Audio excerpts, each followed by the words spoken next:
this episode I'm going to look at the locks and door locks and catches for the Gilban, and I'll start off by showing you the condition of the door opening flap, which, as you can see, heavily pitted and very unpleasant to use.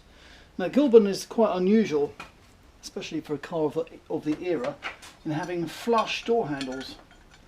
So this part stays fixed and this part moves behind it. But anyway, as I've said, this is a bit horrible, so I had some new ones made, and here we are. It's not quite the mirror finish I would have ideally liked, but there's a new version of that horribly rusty thing in there, and yeah, I had those made some months ago actually. They're sort of loosely fitted at the moment. So that's one thing. The other thing is the internal lock mechanism. Now, here is the actual original key lock, the outside of the car. I believe they call these a cam lock. It's suitably messed up where I've had to use a screwdriver to get it out. Of course, no keys. Seized up probably, but I had no keys for it anyway. And it was screwed on the inside of the door, fixed on by this nut, which clearly I've had to destroy to get it off. And this is the sort of lock you might find actually on a desk. And it was used in combination with this strange item, which I think is basically intended to stop the thing rotating too far. That's basically the only reason I can think of for its existence. So that was used in combination with an extraordinary number of, well, they're so greased up you can't, oh, well, there's, yeah, lots of little nuts and things to get the space right. I've cut the end off the actual locks some time ago, but yeah, not a very efficient type of arrangement, unfortunately. Yeah, this is one from one door, and this is the other one actually. So that's how it went, with an up and down motion. Yeah, so that's the original door lock. Now, what I need to do, I could obviously replace this with a new one. In fact, you can get these on eBay quite simply, like this, and it's essentially identical in its operation for the to this one. Doesn't look quite the same. It's got the same sort of drive. It's a square sort of socket thing on the air, and this is the same in here, I think. But these aren't really designed for automotive use, and not really designed to be used in the outside world. So I'm a bit reluctant to replace this like for like. So I probably am not going to use this. What I'm hoping to use is an actual car lock. Now, I think these are from a Peugeot van. I forget where I bought them now. And they have all the nice weather shield flap thing in there and so on. But aside from that, the operation of that compared to this, or indeed the original, is pretty similar. So this is what I'm going to do. I'm going to fit this in the hole where this was, but there's some problems, of course. So the main problem is that the hole, just take the key out for a second, the hole in the door isn't big enough.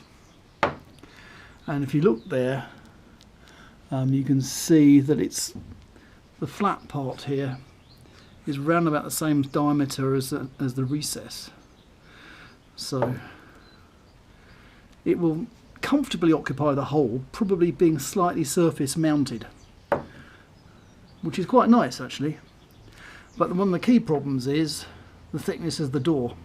Now you can see that the thickness between there and the inner edge of the fiberglass there is getting on for a centimetre. It's called 8mm, whereas the this lock is actually designed, you see this little slot here is designed to go through a steel door, which is obviously much thinner. So this is my problem. Now I think what's going to be quite easy to do is to cut an additional slot in the extended part of the casting here, and fix it on in a similar way as was intended, with a sort of blade that slides down, fork if you like, into each slot here and fixes it on the inside of the door. Do something equivalent to that to work in fiberglass. Now the fortunate thing about this lock is it has these raised parts that do in fact lend themselves quite well to having a notch cut in. So that's what I'm going to do. So I need to enlarge this hole so that it fits this, and then cut some slots in here, create a blade clamp thing to slide into some slots that I will put in, and then it will all go in the door as it was, and it will perform the same function as the original did, but in a much more modern and satisfactory way. I should also point out that this lock comes in two varieties because they are left and right. So the lock keyhole at the bottom here has the operating arm on this side, but this one with the keyhole again at the bottom has the operating arm on the other side. So that means you can have, well, I suppose it's to do with the weather shuttering, but one for each side of the car. And handily, because of the way these are sold on eBay, they come in a set of 3, all with the same keyhole. So that means I can have one each on each door and one for the boot. So one of the first things is to cut the hole in the door big enough for this to go into. Clearly there's a main body here which is cylindrical with these raised ribs on it. So what I'm going to do is to cut the cylindrical hole, or the round hole, and then cut the rib holes, slots, with a file basically. And the size of this lock is, in the cylindrical part, is 23.5mm, and it just so happens I have this hole saw which is 24.5. I reckon that's good enough actually. So I'm going to enlarge the hole with this and then cut slots in for the ribs to go in. So that's the first part. So I'll just drill out the hole then. Right, so I want to drill a hole where there's already a hole using this hole saw, but the problem is that there's nothing in the middle. Obviously there's a hole already there, and if I just simply try to do this, the hole saw is going to keep making a complete mess. So what I'm going to do is I'm going to use this old spreader. I'm going to glue it with hot glue on the inside of the door, and that can then act as a centre for the drill part of the hole saw, locating it centrally, and then it won't be able to shake around. So this is just a disposable item.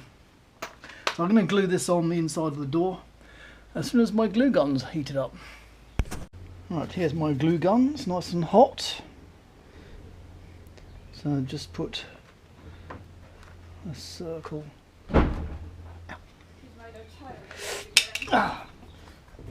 Yeah, circle of glue around it,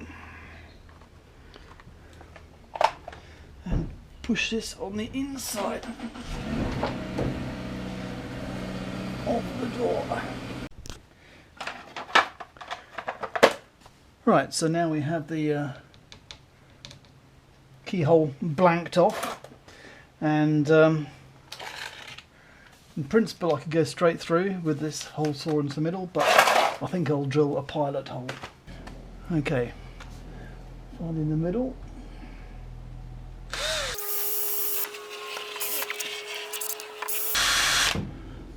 How strange! I can't drill a hole in a piece of plastic.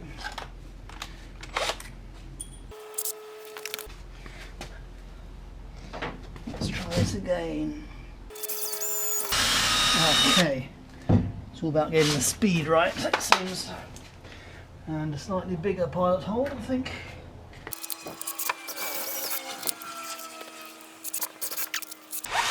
So I think we're now ready to go with the hole saw. Yeah. So the central piece of plastic is holding the middle of the saw. Stop it from sliding around.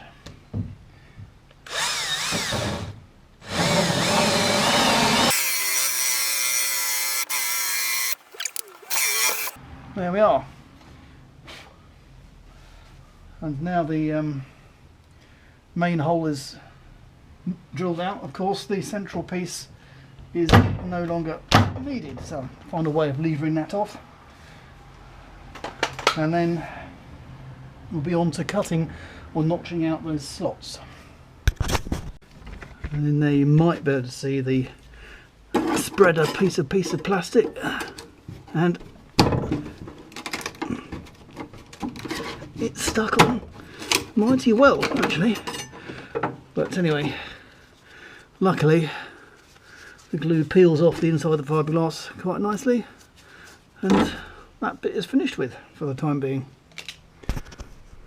So here's my enlarged hole, and see how the lock goes into it. Now clearly it doesn't fit yet, and that's because the notches for these ribs needs to be, well, there's only one way of doing it that I can think of, and it's a small square file. So stand by for time lapse. Need to get it straight, of course, but luckily the four ribs are sort of 12, 9, 3 and 6, so fairly straightforward.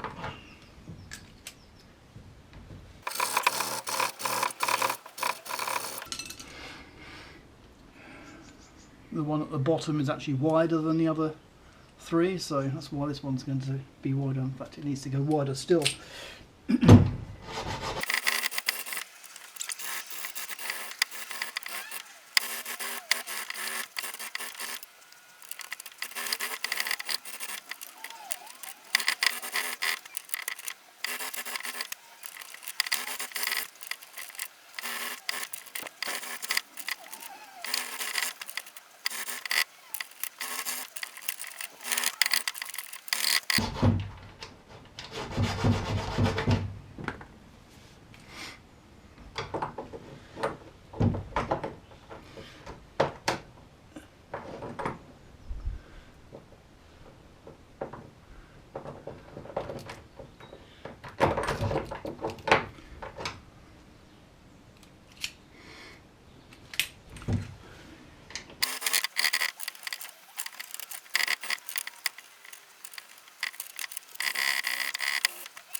Okay then, so here we have the door lock, which you'll see I've cut a kind of cross-shaped hole to fit the ribs, and luckily the lock comes with kind of rubber gasket thing, so it goes in there quite nicely. So I just now need to make a slot in the lock itself so that it can be fixed in place from the other side.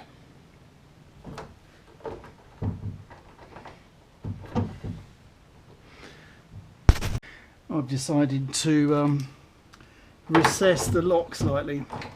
It's the flange is slightly bigger than the recess in here, so I'm going to use my fake Dremel and enlarge the hole very carefully.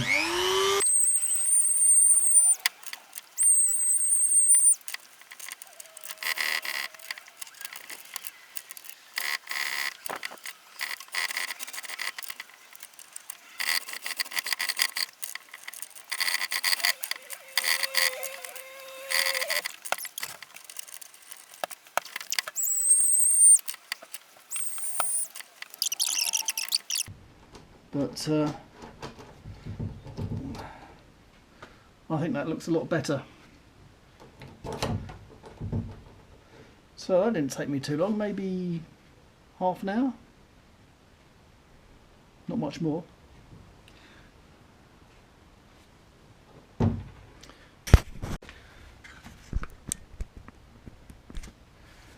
Right, so the door locks are pretty well fitted into the hole, but I think I may have removed a little bit more down here than I should have done. So I was going to backfill that up, I think, and that should be a nice fit then. And hopefully I'll make a slightly better job of the other side of the car, and it'll be right first time, I hope. So I'm just going to do that.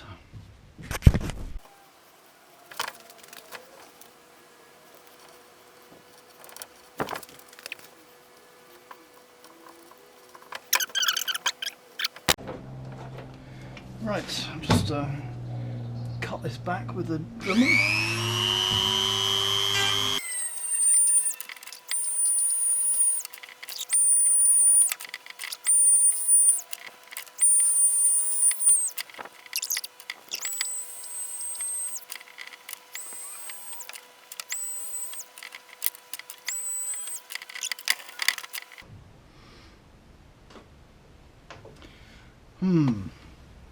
Is it worth doing anything more?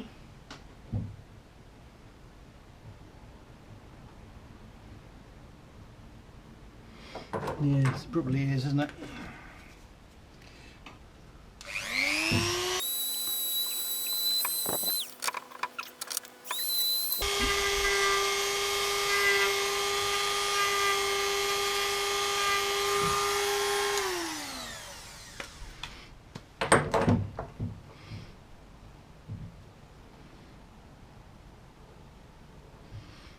Okay, I think that's okay, and it's flush really with the surface of the door, which is better than it was initially, where it was kind of slightly raised.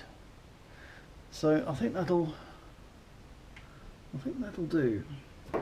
So the next job then is to create a notch in this part of the body of the lock. So they're going to have a clip which holds it all into the door. Let's see how that looks. Right, so this is the back side of the lock inside the door, and what I'm hoping to do is to cut a notch inside the body just here. Now clearly there was a notch similar there originally, but it was designed for a thin steel door, so this is why I'm having to cut a new one. Now the keyways, or whatever you call those things, the lock mechanism operates on the underside here, so I'm going to avoid that and cut it in line with this, which has to be thick enough to allow the piece of metal that I'm going to cut to slide in from underneath. But once I've done that, it should be fixed in place.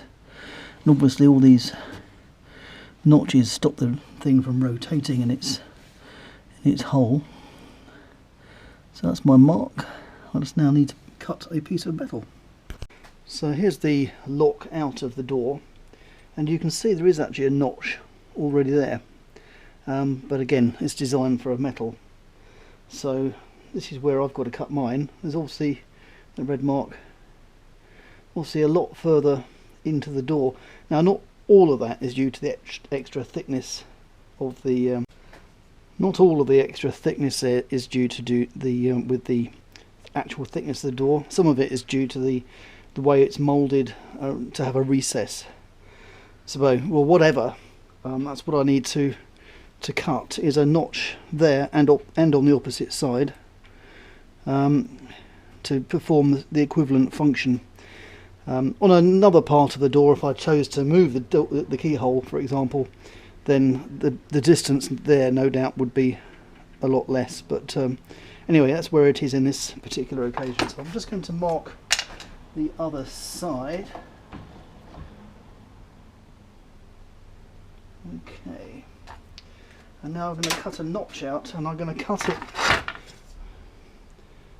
to fit a piece of metal. This is probably a little bit excessive thickness because of the embossing. I'll find something more suitable. Hold on. Okay, this is some different alloy sheet, which well, the nominal thickness is actually the same, but without the embossing. So I think this is 2 millimeters. I shall just check that.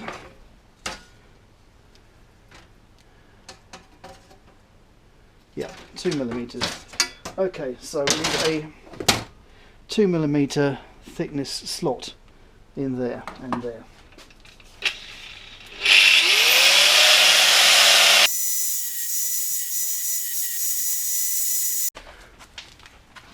So here we have it.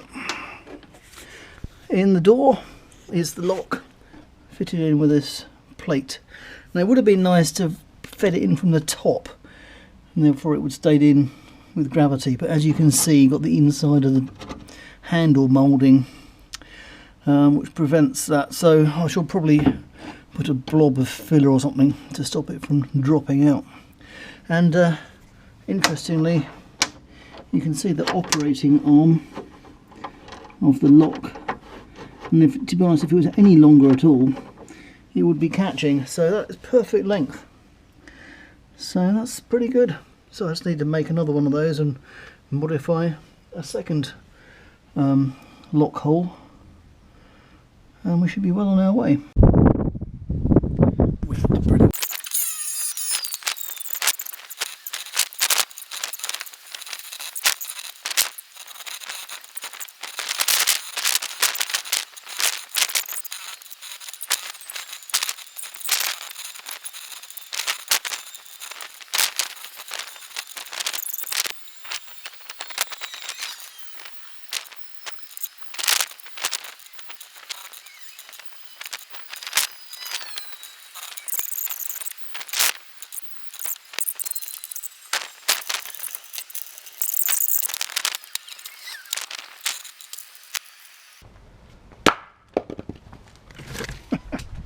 You're still recording.